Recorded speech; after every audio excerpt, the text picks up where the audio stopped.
In this video, I'll guide you through how to change Microsoft Loop language, whether you've installed Loop in the wrong language, you're working in a multilingual team, or you just prefer a different interface. Updating the language is quick and straightforward once you know where everything is.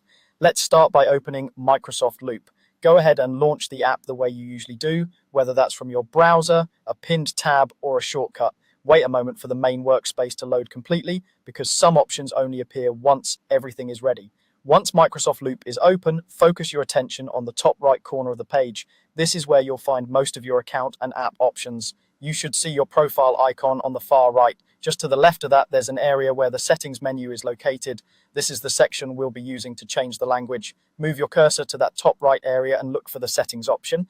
It may appear as a gear icon or as a small menu that opens when you click near your profile. Click there to open the settings panel. If you don't see it right away, hover slowly around that region near your profile picture until the settings or gear icon becomes visible. Sometimes the interface can be a bit subtle, especially if you're using a smaller screen or a different zoom level.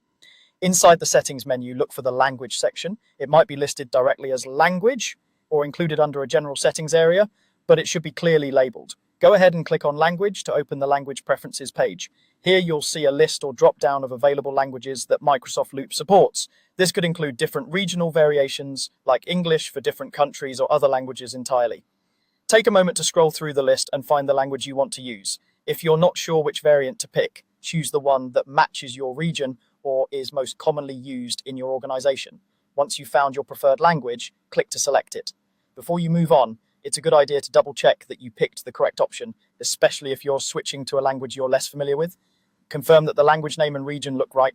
After selecting your language, look for the option to save or apply the changes. This might appear as a save button, an apply button, or something similar at the bottom or top of the language settings section. Click that button to confirm your choice. The app may refresh, reload certain elements, or prompt you to restart Microsoft Loop so the change can take full effect. When the interface comes back, you should now see Microsoft Loop displayed in the language you selected. Take a quick look around the menus and labels to make sure everything looks correct. If something doesn't look right, you can always go back into settings, return to the language section, and choose a different option.